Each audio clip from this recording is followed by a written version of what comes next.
E conta um pouco pra galera, então, qual foi essa história, né, que me fez te levar para um jantar de aniversário de namoro? É uma história que tem 15 anos, né? Então, 15 anos. nós somos amigos há 15 anos e esse ano foi o ano mais marcante da minha vida. Foi o ano que eu nasci, né? Foi o ano que tudo aconteceu, de fato, na minha vida. Eu nasci numa família de pastores e era um bom filho de pastor, assim. Sim. Fazia ali os meus deveres de filho de pastor, exceto, igual o Naamã, sabe? Sim. Era um varão valoroso, porém leproso. Então, eu tinha um baita de um porém ali. Mas eu estava sempre na igreja, não era dado a grandes aventuras do jovem. Mas eu tinha... E um orgulho, né? De certa forma, fazendo medicina, Sim, né? sim. Toda aquela parada que envolve isso. Sim. Então, já estava no 3º ano de medicina nessa época, né? E a minha infância, adolescência e juventude, eu sempre fui assim... Nunca fui um garoto assim acima da média, mas eu estava ali na média, sabe? Não fazia grandes coisas equivocadas. Mas eu tinha uma ferida, cara. Eu tinha uma coisa, uma carência que desde a mais tenra adolescência ali, dos 13 para os 14 anos, eu sempre estava envolvido em algum relacionamento amoroso. Eu comecei muito precocemente essa vida dos relacionamentos, contra a vontade dos meus pais, obviamente, que pastores e queriam que eu...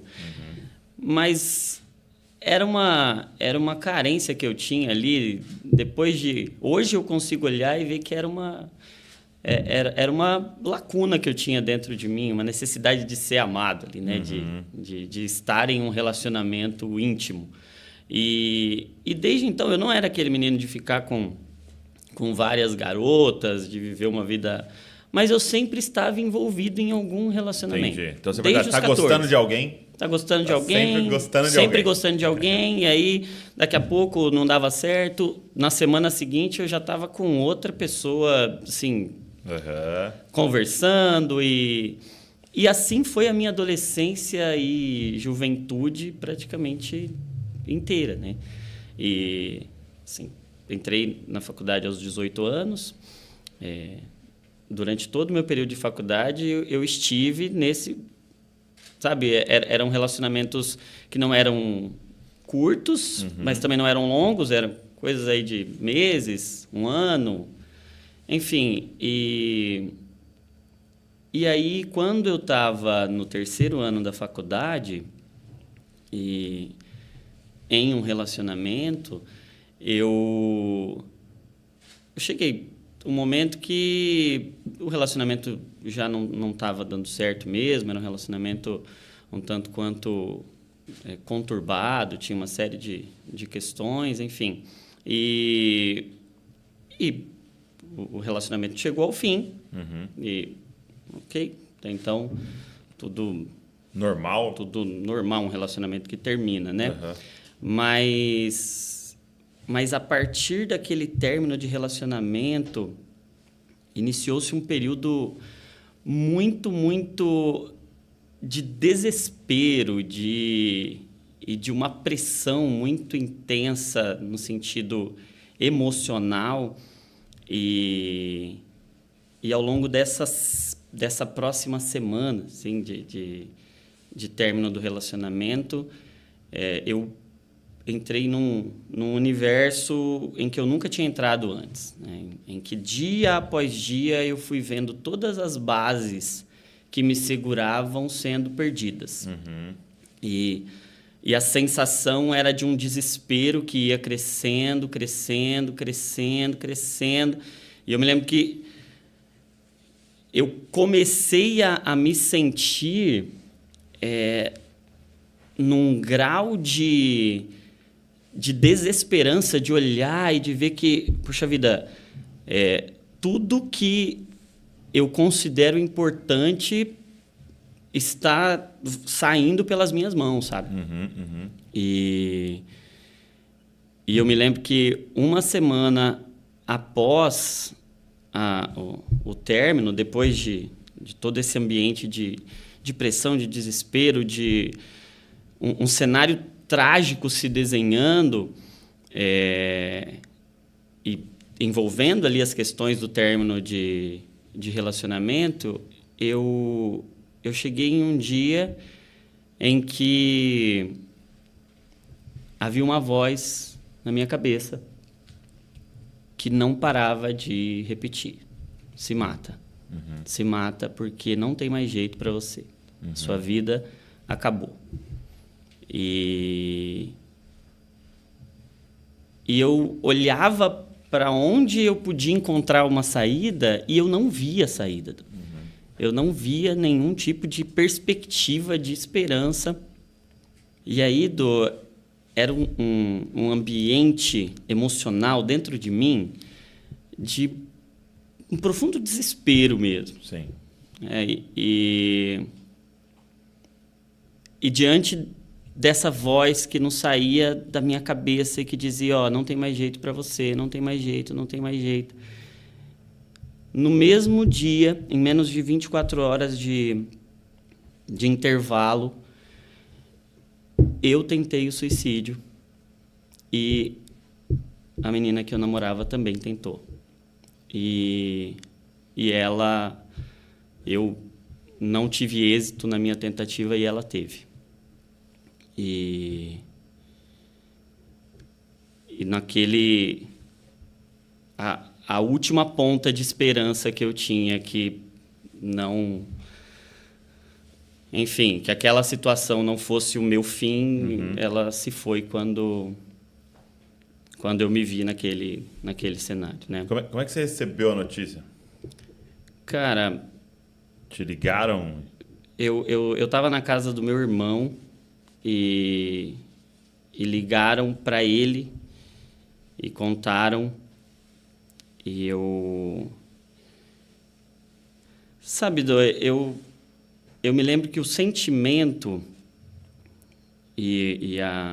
o meu pensamento desde antes, mas ali foi assim a conclusão. Acabou para você, sabe?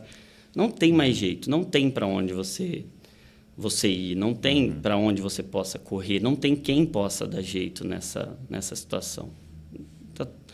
E o sentimento maior dentro do meu coração era o sentimento de culpa. Sim.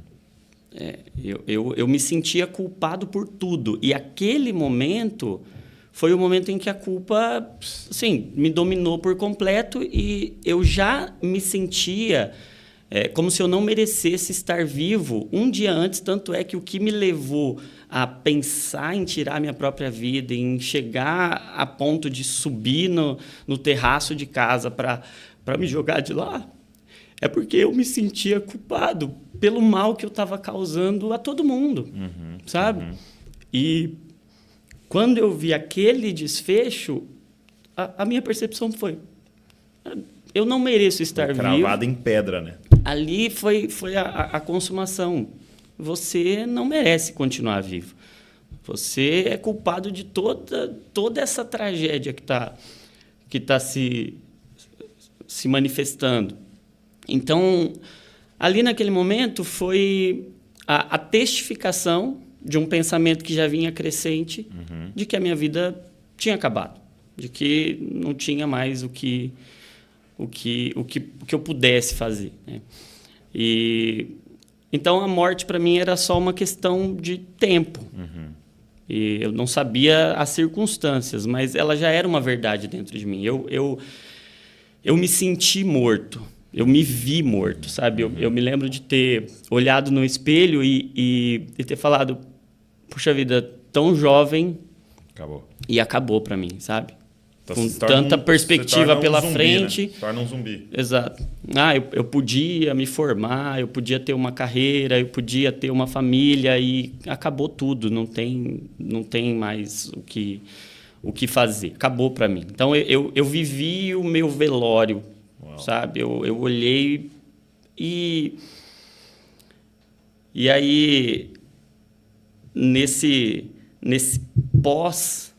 dia de morte, em que eu só pensava qual seria a circunstância, como seria e o que aconteceria para que aquela morte fosse viabilizada, Deus falou com um homem, um pastor que eu não conhecia, e ele procurou os meus pais, procurou a minha mãe e disse: Deus entregou uma mensagem para mim, eu preciso falar com o seu filho.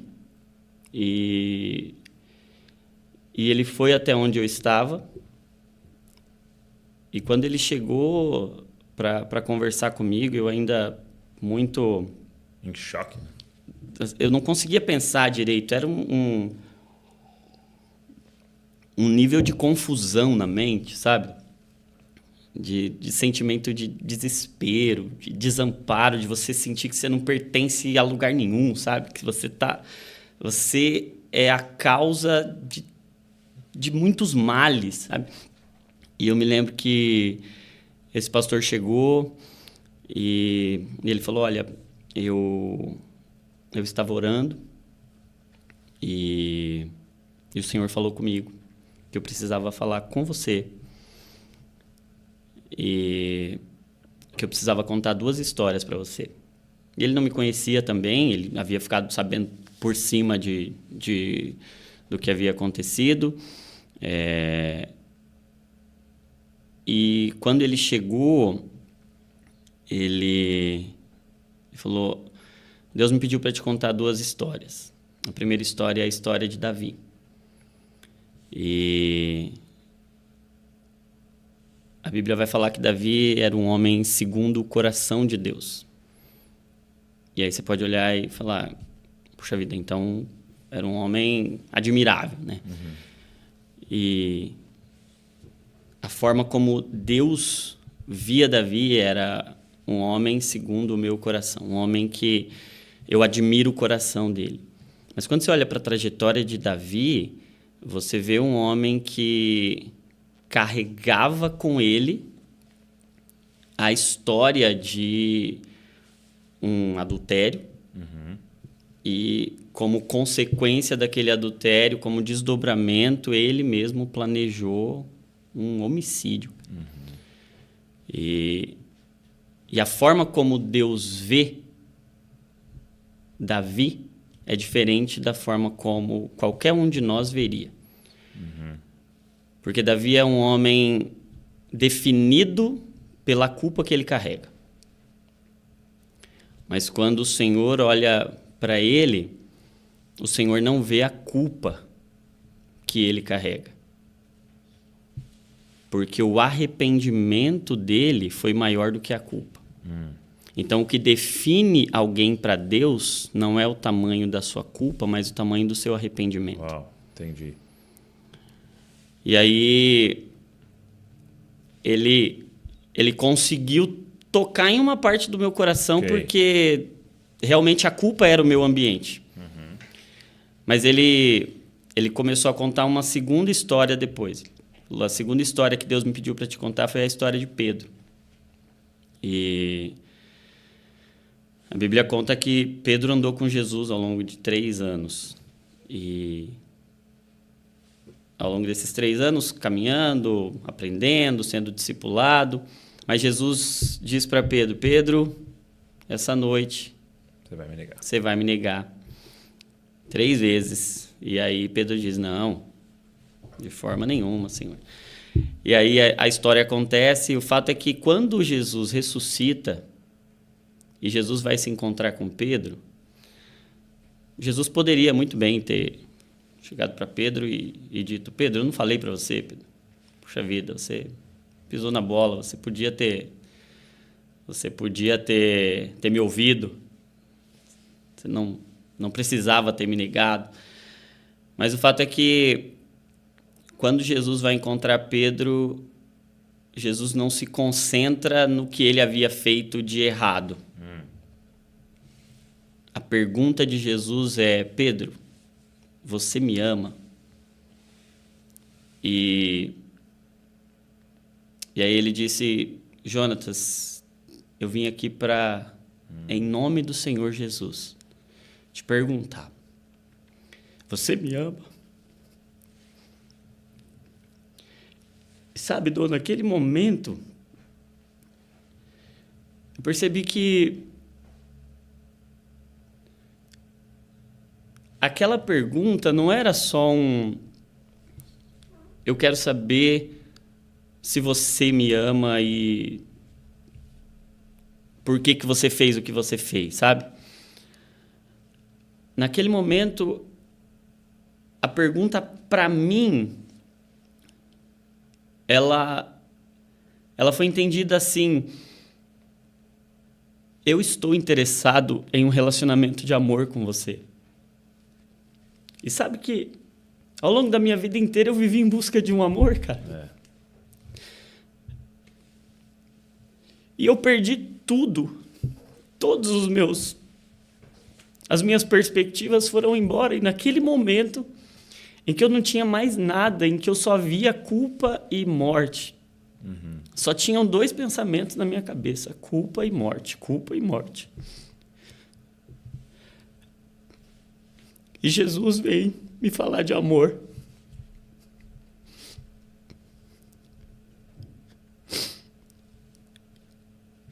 Quando ele perguntou, primeira vez, Jonatas, você me ama? E eu não vi o pastor Alexandre que estava ali na minha frente. Eu ouvi Jesus. Foi como se o desespero que estava dentro de mim, naquele momento, nascesse uma semente de esperança no meio do desespero, sabe? Foi como se aquela escuridão visse algo de luz lá dentro. E aí, eu nem me lembro se eu respondi. E ele perguntou de novo: Jonatas, você me ama? Jesus perguntou 3 vezes para Pedro. A segunda vez que ele me perguntou, eu me lembro que eu consegui responder: sim, Senhor. E quando ele perguntou a 3ª vez, eu caí, sabe?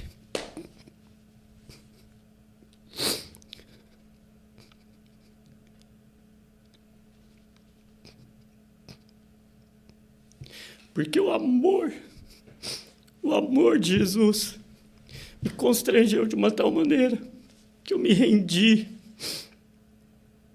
Ninguém me amaria naquele dia. No profundo desespero que eu estava, naquele sentimento de culpa, ele foi me mostrar amor. Ele foi me mostrar graça.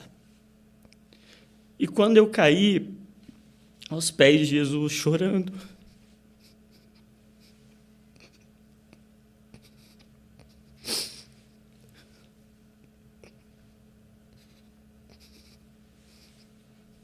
eu me lembro de ter dito: Senhor,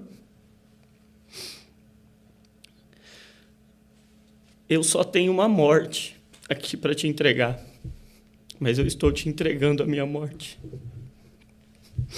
Eu não entreguei minha vida.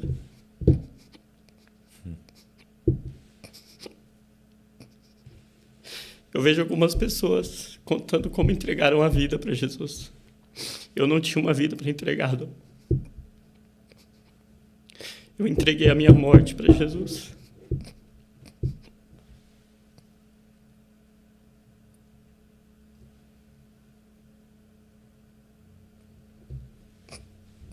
E ele me entregou a ressurreição. Naquele momento que eu caí aos pés de Jesus, o desespero que tomava conta de mim viu nascer uma semente de esperança. A culpa que tomava conta do meu coração viu nascer uma semente de graça. E o desamparo que tomava conta de mim viu nascer um amor tão grande que foi me buscar. Eu não fui buscar Jesus, cara. Mesmo tendo crescido na igreja, eu não busquei Jesus. Ele foi me buscar no meu velório, cara. Ele foi me buscar no meu sepultamento, cara. E Naquele momento eu lembro de ter entregue a minha vida, ou melhor, a minha morte para Jesus e dito: Senhor, eu só tenho isso aqui. Eu não sei o que vai acontecer comigo. Eu não sei se minha vida vai dar certo. Eu não sei se eu vou conseguir sair desse buraco que eu tô. Eu não sei se nesse fundo do poço que eu cheguei eu vou conseguir me reerguer. Eu não sei o que o Senhor vai fazer, se eu vou ter condições de terminar a faculdade, de casar, de ter família. Eu não sei de nada, Senhor. Eu só sei que o Senhor me amou. O Senhor me buscou. E isso para mim basta. A partir de hoje eu entrego tudo, esse nada que eu tenho. O que restou, eu entrego tudo nas tuas mãos. E isso foi em julho de 2007, 15 anos atrás. E naquele dia nasceu em mim, ou melhor, aquele desejo de relacionamento que eu tinha desde sempre. Você descobriu o que era. Eu descobri o que era, sabe?